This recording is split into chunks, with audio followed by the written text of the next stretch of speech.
Hello, everybody. This is Boxing Bros UK. And here's the boss, Chris. This is my co-host, Andrew the Boxing Brain. Munguia, he's got with Eddie Reynoso, Canelo's trainer. Yeah. So every good and bad. So you know, Munguia lets his hand fly normally, doesn't he? There was none of that. Yeah. There was none of that.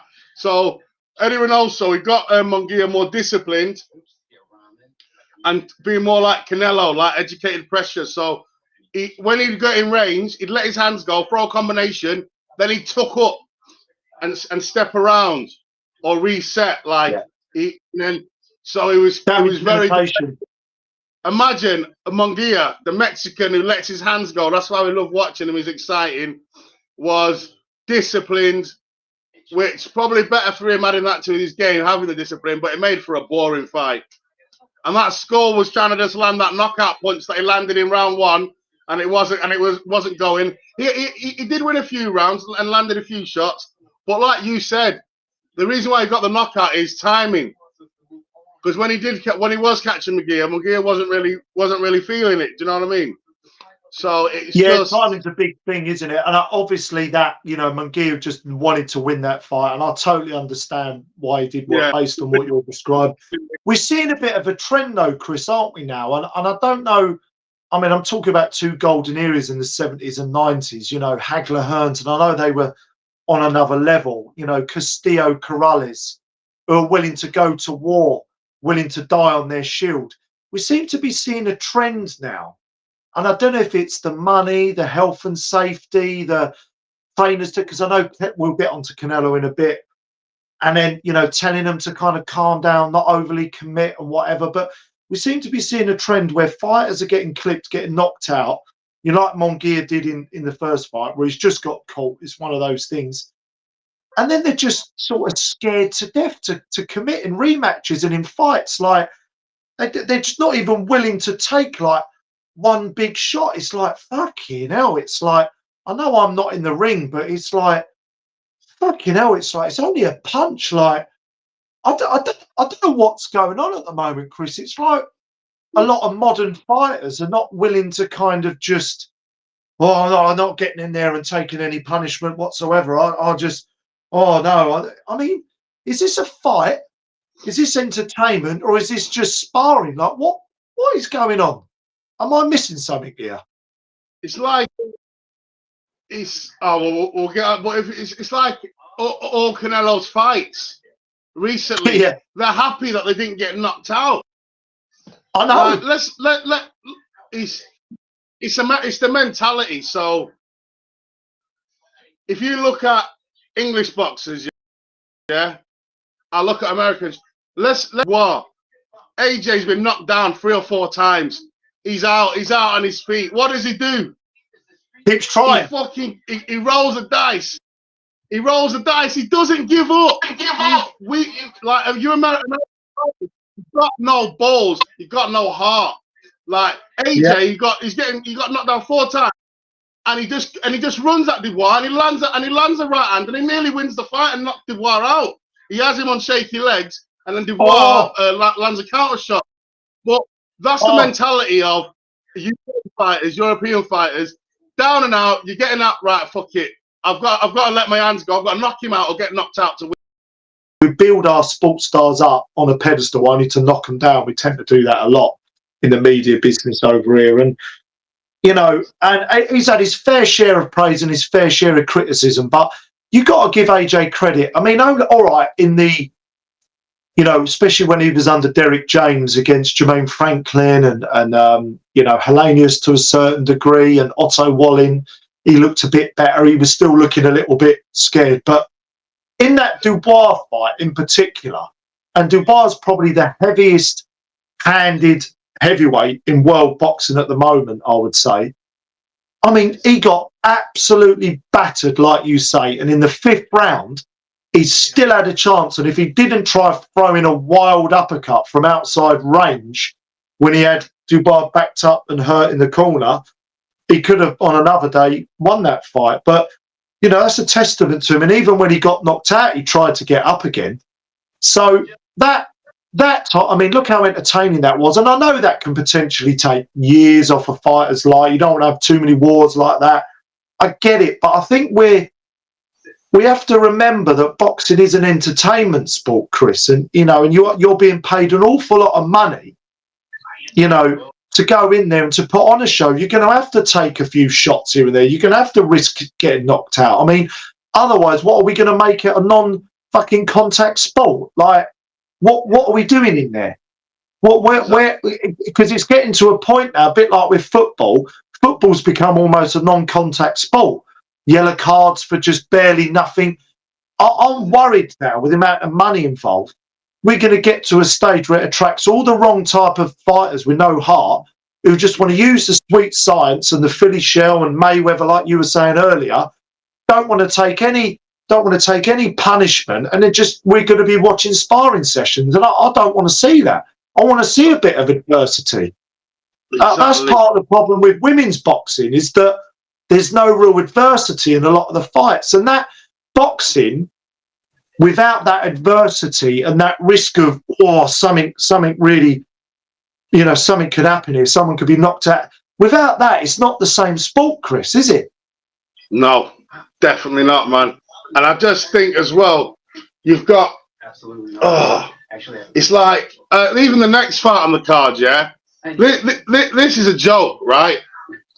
Badou Jack is a WBC Cruiserweight champion, yeah? Who hasn't had a fight for 2 years. What the fuck was all that about? And that fight was okay. It was okay. But I'll probably say the other geezer won, to be honest, but it was a close fight. Badou Jack got the nod, but that was just low output. Badou Jack's 41. You know, it was just weren't the other. And the other geezer to win, and it was just an okay fight. It was an okay fight, nothing to shout home about. And I think the other guy won. Badou Jack got the nod, but that's it. I don't know if you caught that one. Yeah, I only watched the highlights of that one, but the highlights weren't able to sort of show very much. No. I'll tell you what, I know we kind of maybe ripped Chris Billam-Smith off, but I'll tell you what, based on that performance, I think if he gets a shot of the WBC belt against him, I think he probably wins that. I mean, fucking hell. When I interviewed him today, he said he's going the WBC route. That's what he said. Makes sense, doesn't it? Makes sense. Yeah. I mean, that is the one to pick up. So move. Ajagba Bakole. So Bakole, yeah, he had a full camp, right?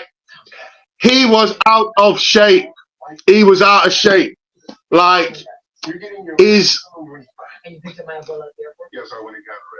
the weigh-in, when he weighed in at 299 pounds, and like you said, at the Parker fight, he had all his clothes on, and he weighed 310.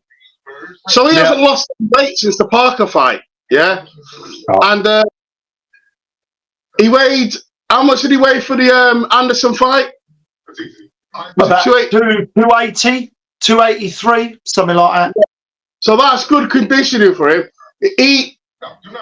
After the Parker fight, you would think, that he would be embarrassed, and want to redeem himself, and he would have got back in camp straight away. And when he weighed in, he was fat, out of shape, slow, and even I just can't believe that he didn't learn his lesson from getting knocked out, and instead of fighting an IBF title eliminator, you're now in a 10-rounder, and you've lost your world title shot just for the money. He just like, why would you want to do that? And even his coach, Billy Nelson, he put a video out saying the reason why he lost was he had the stamina, and it's just that he had too much weight on, so his feet was too slow. He did not have the stamina, because if you notice in the fight, when in round 4, when he threw a lot of punches, the next round he couldn't. And, Ajagba, I think he switched off the last 3 rounds. He switched off, and Bakole, and was leaning on the ropes, and Bakole was just letting his hands go, and that was it. Landing some flurries at the end of the rounds. He was just out of shape, slow. Every time he threw a combo, he had to have a rest. it was bad. And Billy Nelson said, I can't stay with I can't follow him around and control everything that he puts in his mouth every 24 hours because he knows that he's not living the life. So he's just wasting his career because he's not getting any younger, and I don't think he's ever going to be achieving anything. And his boogeyman status, that's out the window now. Everyone's going to be coming for him, wanting to fight him, and he's just put himself right to the bottom of the pile now, and he's never going to get a world title shot unless it's last minute and he's going to lose.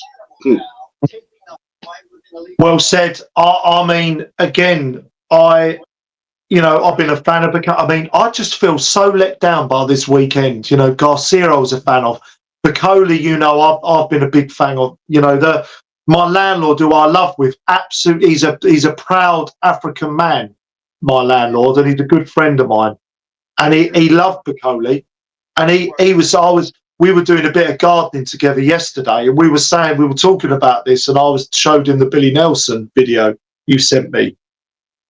And I just find it unbelievable. I tell you, if we were doing a separate, what we normally do, right? Because we normally, Chris breaks all the fights down into smaller segments. The title I'd be running with here is the Congolese Dave Allen. I'm sorry to say it, but there's talent. Bakole's more talented than Dave Allen, by the way. Much more talented. Much more heavy-handed as well. The lack of discipline, again, is it money? Is it that the setup's all wrong? What he was saying there in that interview you sent me, because you sent me some great stuff over the weekend, really good insights.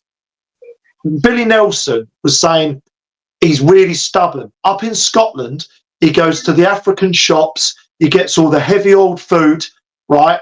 And he's overloaded.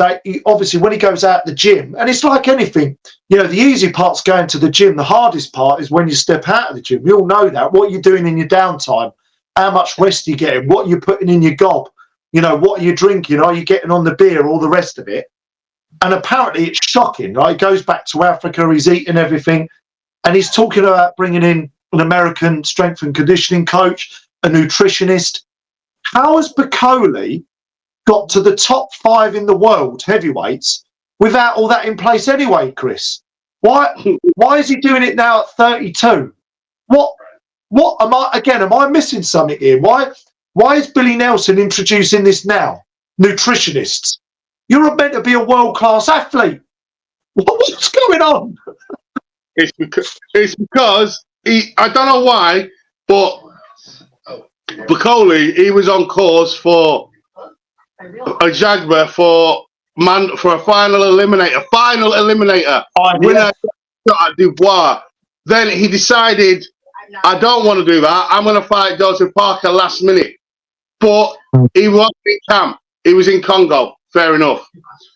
Yeah. And now, you've got a 10-round fight. That's not a final eliminator against Ajagba. You took him lightly, and you didn't get in camp, and you didn't train. Like, how can you embarrass yourself like that? And Ajagba, fair play to him. He did something that I didn't know he could do, but I think he couldn't do it for very long because he started leaning on the ropes in the last 3 rounds, on his toes, sticking and moving, and he won that fight for me. It was a close fight, but he won that fight. 1 or 2 rounds, at least 1 round. He won that fight for me. I'd say he won at least 6 rounds, Bakole 4. Yeah. Ajagba was very hard done by, mate. Very hard done by them, I think. I think they give it a little bit of biasness going on. I think they sneaked Bakole a draw there just so that he can come again. I don't know. I don't know what's gone on there. I don't even know. He's got a big following, hasn't he?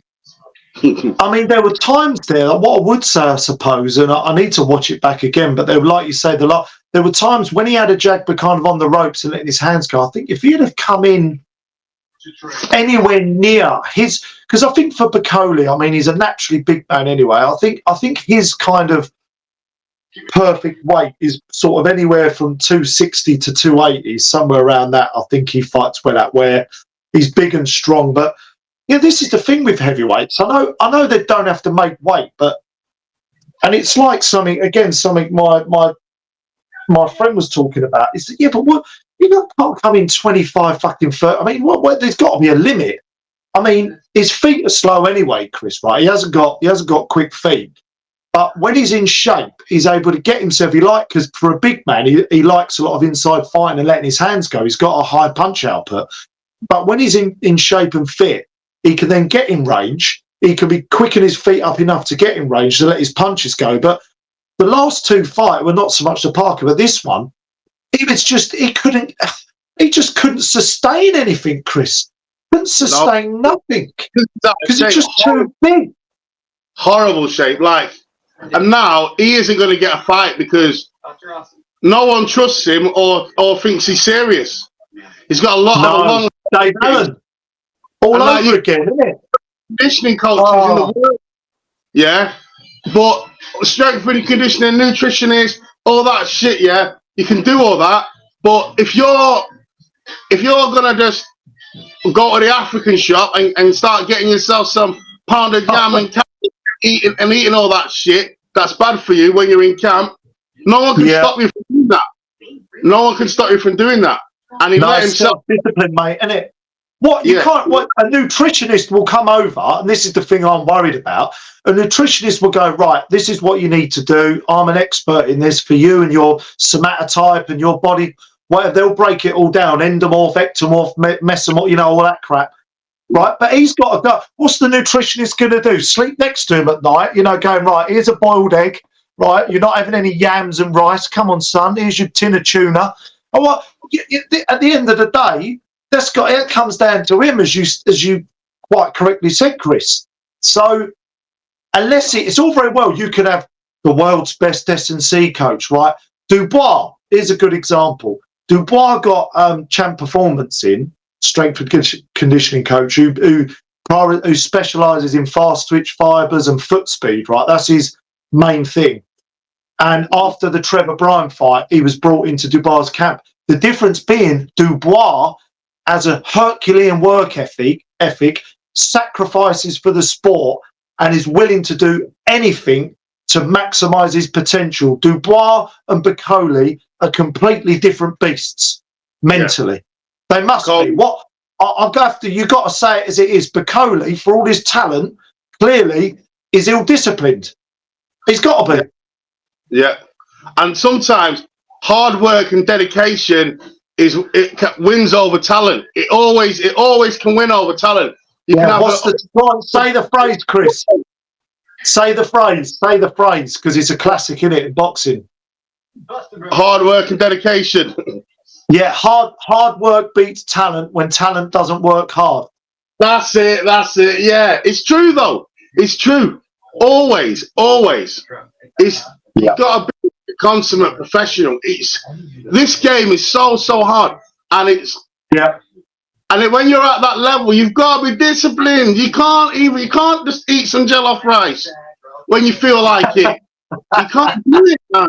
You can't be juicy on all them oily African soups. You can't be eating them when you're in camp. I'm Nigerian. I'm part Nigerian. Let's get one thing straight, that food it's healthy for an average person. It's not healthy for an athlete. There's too much oil. There's too much salt. Yeah, too much salt. It's not healthy for you if you're an athlete. You can't be eating that shit. Even all the hot pepper is bad for your stomach. You can't be eating that shit. You need to eat properly, clean food, clean stuff. So before we move on to the fight, because that's probably going to take it. Well, we'll try not to go on. Before we come to Canelo, and I just want to ask you one question. Before we come to Canelo and Skull, the stinkiest of the stinkiest fight of all, where does Bakole? I mean, I guess the only they got to have a rematch, shouldn't they? Ajagba Bakole rematch to settle the score. I think so, because if Ajagba and a 12-rounder, but if Ajagba can be on his toes a bit more and he can make that last, he'll beat Bakole. Because I'll pick Ajagba to win that. But he gets hit too much. Like when they said Bakole Caballel, I was picking Caballel to win before all this shit getting knocked out by Parker because he gets hit. He's got a slow beat. And I thought Caballero would easily beat him. I forgot to mention that actually. Like, I think if he's unable to turn around the discipline, and that might be the case now because he meant something. It's a character flaw. Not everyone. You've got Daniel Dubois and AJ. They're in shape all year round. Bakole's one of those Dave Allen, Ricky Hatton types where he's just fluctuates all the time. If he can't turn around his discipline, because part of his kind of style, Chris, as you know, is that because he's got surprisingly relatively quick hands for a big man and a volume puncher, he was willing, a bit like Joe Joyce, he was willing to take a shot to be able to throw 2, 3, 4 punches back. The problem is, if he's not getting any younger, if he's ill-disciplined and doesn't tighten up that defence, he's not going to, against someone who's kind of even higher quality, he's not going to be able to rely on that, Chris. He's not going to be able to rely on that because his feet are too slow and he's in danger of getting his jaw cracked. So I'm beginning to turn on Cody a little bit. And I got gassed up like, oh, he's the second coming he's the most avoided heavyweight. I'm wondering whether he's a bit of a David Price, mate. I hate to say it. It's a little bit like, you know, the way David Price was, 6'7", fucking hard, heaviest punter. And then once he got clipped and that was it. He was finished. Yeah, I think it's like it's like a hype train, like with David Price, but it's different. David Price worked hard. He just had anxiety problems. Martin Bakole is fucking lazy. You're a fucking lazy, fat fucking bum. Oh, Chris, he's violation. I love it. You can't come in with you can't come in at a weigh-in with a belly like a pregnant baboon, acting like it's okay. Oh, acting like you work. Telling you, you're a disgrace to Africa. You disgraced us, man.